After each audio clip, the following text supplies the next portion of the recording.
नमस्कार। आज हम बात करने वाले हैं नरेंद्र कुमार की किताब अमीर कैसे बने के बारे में। ये किताब ना असल में उन लोगों के लिए गाइड जैसी है जो फाइनेंशियल फ्रीडम चाहते हैं। हाँ। और इसके लिए प्रैक्टिकल तरीके ढूंढ रहे हैं। हाँ। तो हमारा मकसद यही है कि इस किताब के जो मुख्य सिद्धांत हैं और जो एक्शन लेने लायक कदम है उनको समझें। लेखक मानते हैं कि सही सोच, सही आदतें और स्मार्ट फैसलों से कोई भी अमीर बन सकता है। मतलब ये सिर्फ कुछ खास लोगों के लिए नहीं है। बिल्कुल। देखेंगे कि ये दावा कितना सही है और कौन से मिथकों को तोड़ने की बात हुई है इसमें। हाँ, और ये समझना भी जरूरी है, जैसा आपने कहा कि यहाँ अमीर होने का मतलब सिर्फ बहुत सारा पैसा इकट्ठा करना नहीं है। सोर्स इस बात पे जोर देता है कि असली दौलत का मतलब है आजादी, है ना, सुरक्षा और अपनी शर्तों पे जीने की ताकत। ये एक मानसिकता और अनुशासन का खेल ज्यादा है, ना कि सिर्फ किस्मत या बड़ी तनख्वाह का। चलिए इसी मानसिकता वाले पॉइंट से शुरू करते हैं। किताब का एक बड़ा तर्क ये है कि पैसा सिर्फ लग्जरी नहीं है, बल्कि ये आजादी और सुरक्षा की चाबी है। लेकिन कई आम धारणाएं हैं, जैसे कि अमीर लोग तो अमीर ही पैदा होते हैं या बहुत ऊंची सैलरी वाली नौकरी ही एक रास्ता है। किताब इन बातों को कैसे गलत साबित करती है? हाँ, ये अच्छा सवाल है। लेखक असल में इन मिथकों को सीधे चुनौती देते हैं। वो कहते हैं कि ज्यादातर जो सेल्फ मेड करोड़पति हैं वो साधारण बैकग्राउंड से ही आते हैं। अच्छा। हाँ, उनकी दौलत कोई विरासत में नहीं मिली, बल्कि अनुशासन, लगातार सीखने और लंबी अवधि की सोच से बनी है। और ये जो किस्मत वाली बात है, हाँ ठीक है, शायद कोई मौका मिल जाए, लेकिन उस मौके को भुनाना, उस पर टिके रहना, ये तो स्मार्ट फैसलों पर, रिस्क मैनेजमेंट पर और हार ना मानने वाले एटीट्यूड पर निर्भर करता है। तो मतलब ये सिर्फ ज्यादा कमाने की बात नहीं हुई, बल्कि जो कमाया उसे संभालने की कला ज्यादा जरूरी है। बिल्कुल बिल्कुल। किताब इसी पर जोर देती है। ज्यादा इनकम होना अच्छी बात है, कौन मना कर रहा है, पर पैसे का सही मैनेजमेंट वो उससे कहीं ज्यादा जरूरी है। कितने ही लोग हैं जो बहुत कमाते हैं लेकिन खराब आदतों की वजह से हमेशा तंगी में रहते हैं। यही पर वो अमीरों वाली मानसिकता की बात आती है। इसका सार ये है कि सबसे बड़ी रुकावट बाहरी हालात नहीं है, बल्कि दिमाग के अंदर का वो शक, सेल्फ डाउट। ये दिलचस्प है। तो ये अमीरों वाली मानसिकता ये है क्या? ठीक कोई राज है क्या इसमें? राज तो नहीं कहूंगा, पर हाँ एक अलग नजरिया जरूर है। पहला, ये गहरा विश्वास कि आप पैसा बनाने के हकदार हैं और बना सकते हैं। दूसरा, मुश्किलों को अंत न मानकर उन्हें सीखने का एक मौका समझना। जैसे बिजनेस में नुकसान हो गया तो समझो भविष्य के लिए एक महंगी ट्यूशन फीस भर दी। अच्छा। तीसरा, तुरंत मिलने वाले छोटे मोटे फायदों के बजाय सालों आगे की सोचना, लॉन्ग टर्म विजन। और चौथा, सबसे जरूरी, खुद पर निवेश करना, नई स्किल सीखना, किताबें पढ़ना, क्योंकि लेखक के अनुसार आपका दिमाग ही आपकी सबसे बड़ी संपत्ति है। दौलत बैंक अकाउंट से पहले दिमाग में बननी शुरू होती है। और ये जो आपने कहा कि मुश्किलों को सीखने का मौका समझना, किताब इस सोच को अपनाने पर कैसे जोर देती है? क्योंकि आमतौर पर तो लोग निराश हो जाते हैं ना।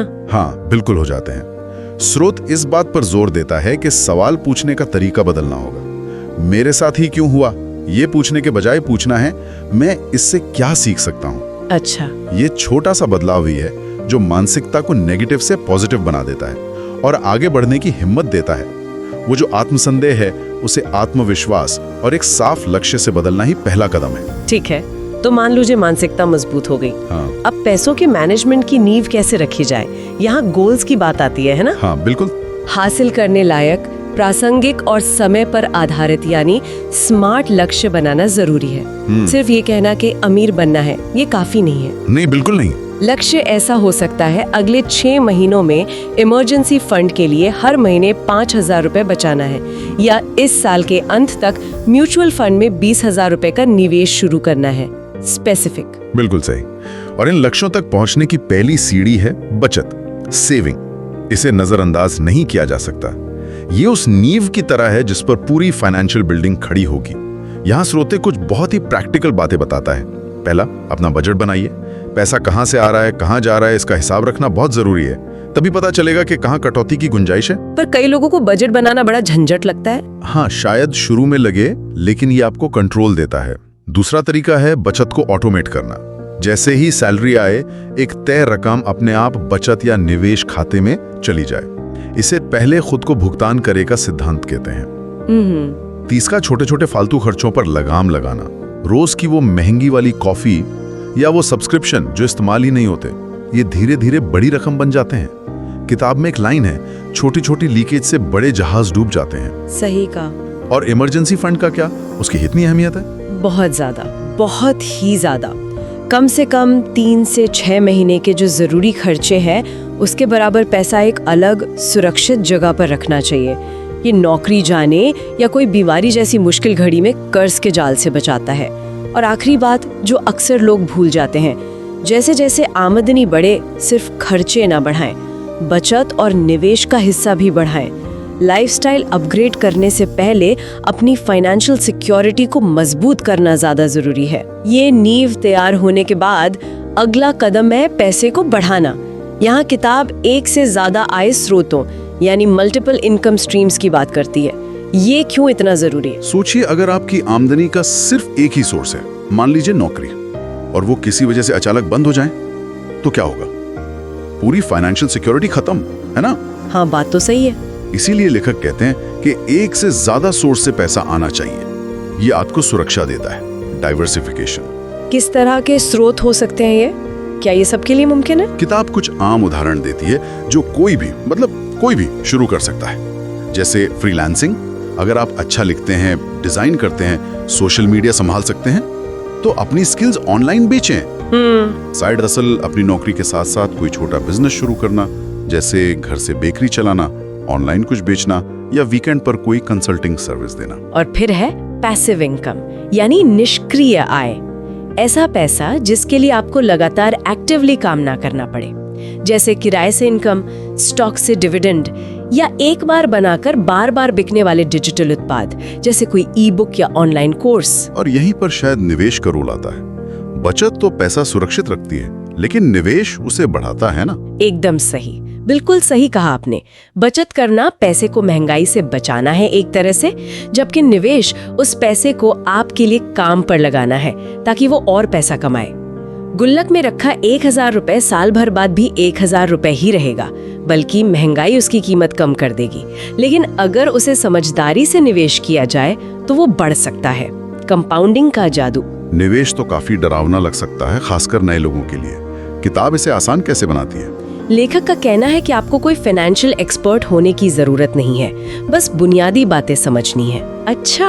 हाँ, स्टॉक मार्केट में किसी कंपनी का हिस्सा खरीदना, म्यूचुअल फंड यानी एक्सपर्ट्स द्वारा संभाले जाने वाले फंड में पैसा लगाना जहां कई लोगों का पैसा इकट्ठा होता है, बॉन्ड यानी सरकार या कंपनी को उधार देना, या रियल एस्टेट में निवेश करना। सबसे जरूरी है छोटी शुरुआत करना। आप 500 या 1000 रुपए महीने से भी SIP यानी सिस्टमैटिक इन्वेस्टमेंट प्लान शुरू कर सकते हैं। इसमें हर महीने एक फिक्स्ड रकम अपने आप निवेश हो जाती है।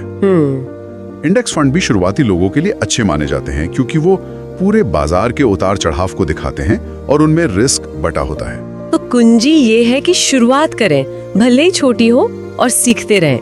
हाँ बिल्कुल, और भावनाओं में बहकर फैसले न लें। बाजार ऊपर नीचे होगा, वो उसकी फितरत है। निवेश लंबी अवधि का खेल है, रोज रोज का स्कोर देखने की जरूरत नहीं है। धैर्य रखना बहुत महत्वपूर्ण है। निवेश के साथ साथ किताब बिजनेस यानी उद्यमिता को भी धन बनाने का एक ताकतवर जरिया बताती है।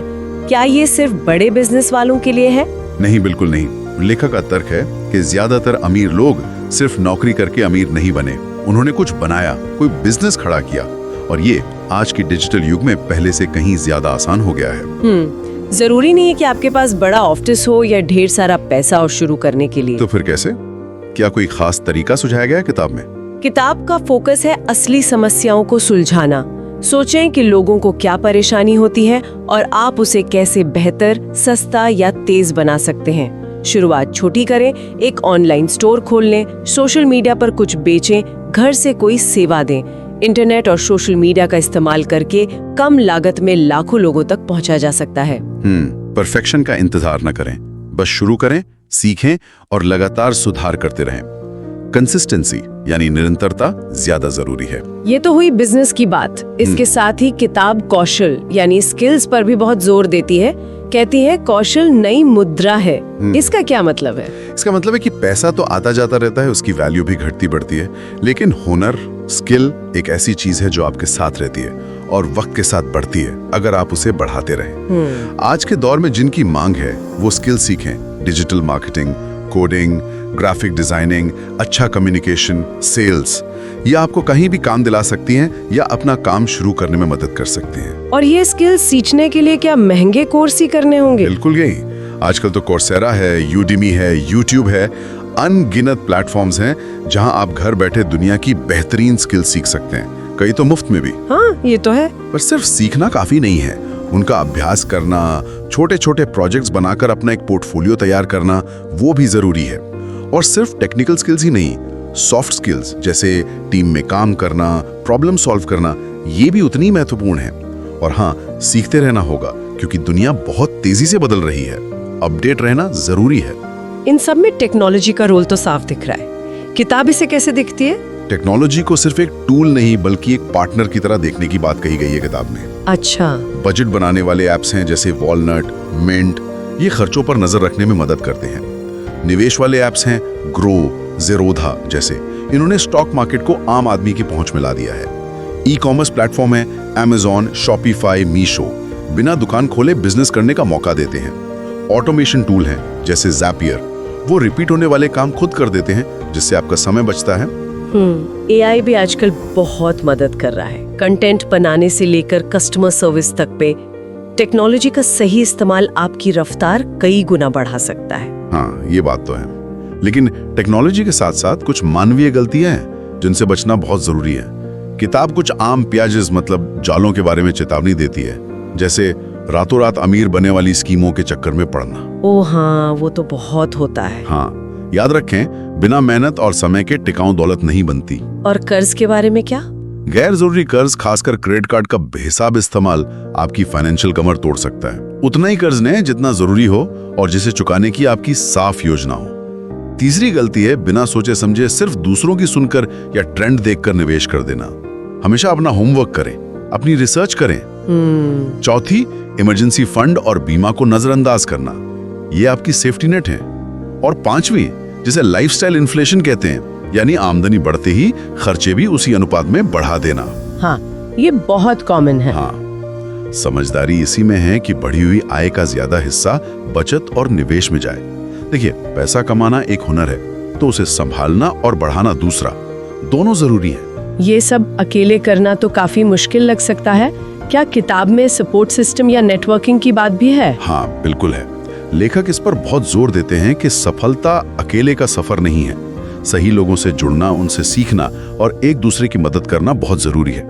अपने आसपास ऐसे लोगों को रखें जो महत्वाकांक्षी हों, जिनकी सोच पॉजिटिव हो। ऑनलाइन कम्युनिटीज हैं जैसे लिंक्डइन ग्रुप्स या फेसबुक ग्रुप्स, उनसे जुड़ें। सेमिनार या वर्कशॉप में हिस्सा लें।